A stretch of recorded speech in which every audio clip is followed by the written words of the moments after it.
Un homme a tué 2 supporters de football suédois hier soir à Bruxelles.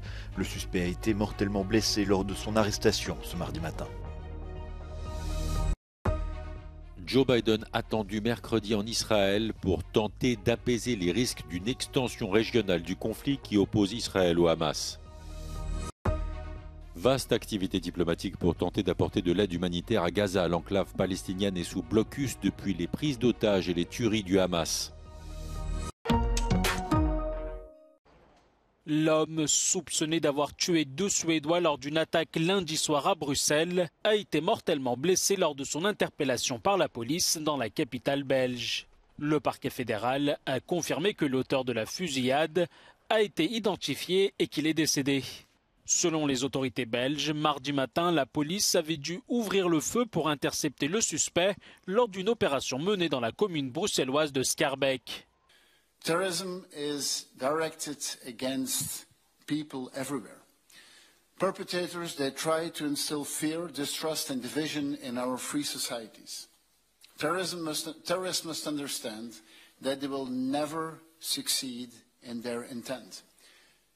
They will never be able to subjugate our free societies. With their hatred and their violence, they only show their impotence.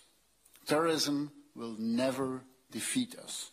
Dans une vidéo de revendication diffusée par l'assaillant présumé, la nationalité suédoise des victimes était évoquée comme motivation probable de l'acte. La Suède, dont l'image s'est fortement dégradée cet été dans le monde musulman, après plusieurs profanations du Coran autorisées sur son sol, avait décidé de relever son niveau d'alerte terroriste. C'est le premier déplacement de Vladimir Poutine dans une grande puissance mondiale depuis l'invasion de l'Ukraine en février 2022. Le président russe est arrivé à Pékin pour assister au forum des nouvelles routes de la soie, le gigantesque projet chinois pour faciliter les échanges entre l'Asie, l'Europe et l'Afrique. La Russie cherche depuis des mois à renforcer ses liens avec la Chine pour réduire son isolement sur la scène politique internationale et contrebalancer les sanctions occidentales qui s'accumulent depuis le début de la guerre en Ukraine.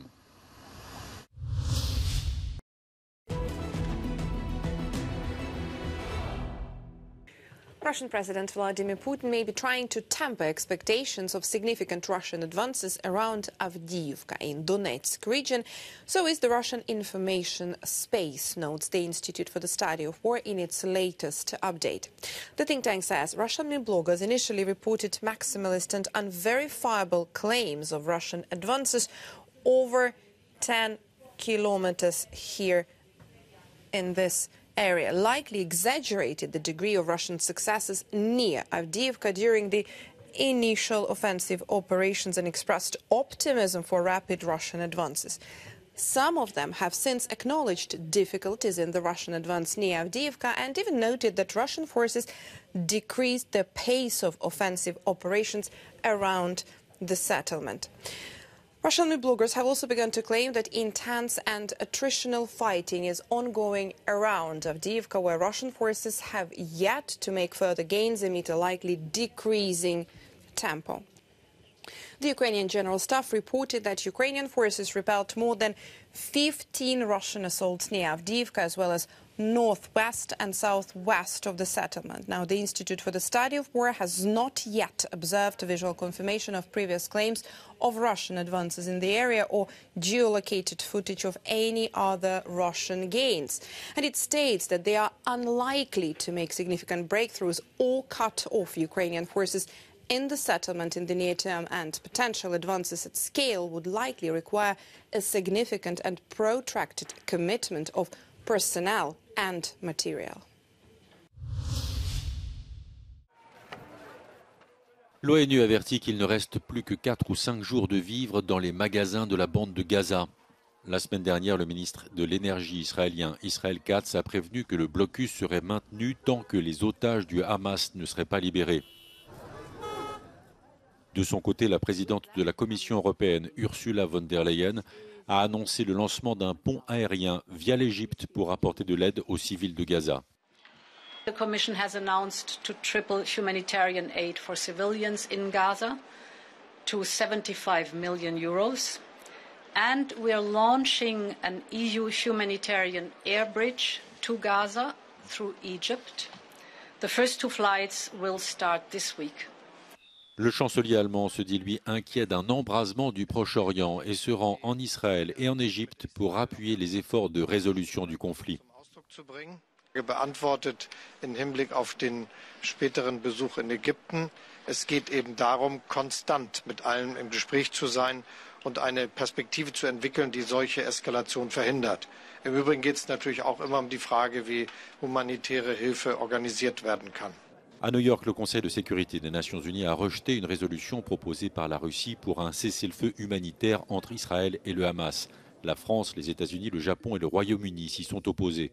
L'ambassadrice britannique à l'ONU, Barbara Woodward, a expliqué que Londres ne pouvait pas soutenir une résolution qui évite de condamner les attaques terroristes du Hamas.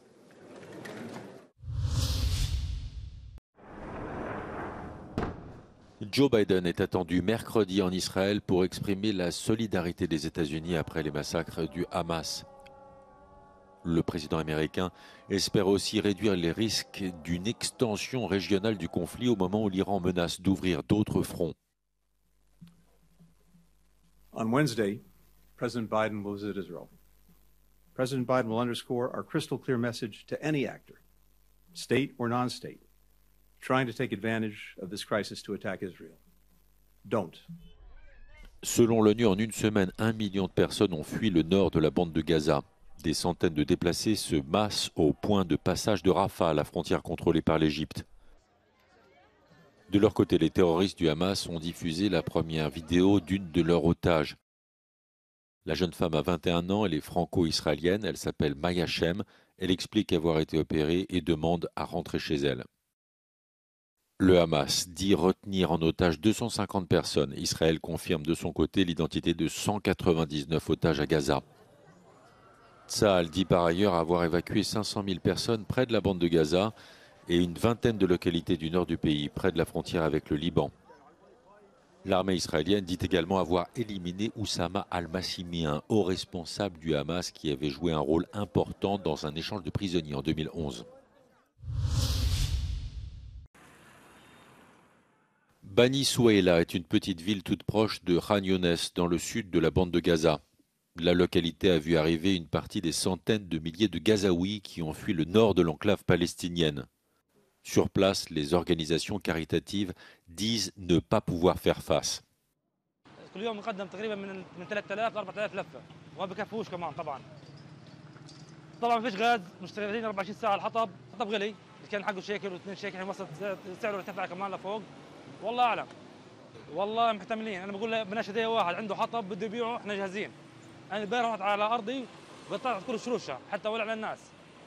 Les appels aux dons se multiplient et l'Union européenne a annoncé un pont humanitaire vers l'Égypte pour apporter de l'aide aux civils de Gaza.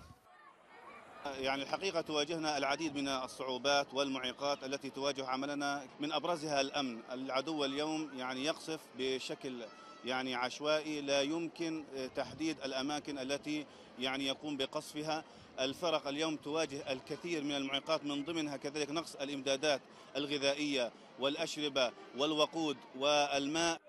2 jours après les massacres et les prises d'otages du Hamas, Israël a décrété un blocus de la bande de Gaza et depuis, aucune aide humanitaire n'a pu entrer dans l'enclave palestinienne. Des centaines de camions d'aide humanitaire se massent au nord de l'Égypte en attendant un accord. Un changement de gouvernement semble plus que probable en Pologne à l'issue des élections législatives qui ont connu le taux de participation le plus important de l'histoire du pays. Les 3 partis d'opposition qui disposent d'une majorité au Parlement se disent prêts à travailler ensemble. Dans ces conditions, l'ancien président du Conseil européen, Donald Tusk, devrait devenir Premier ministre d'une coalition qui marquerait une rupture politique.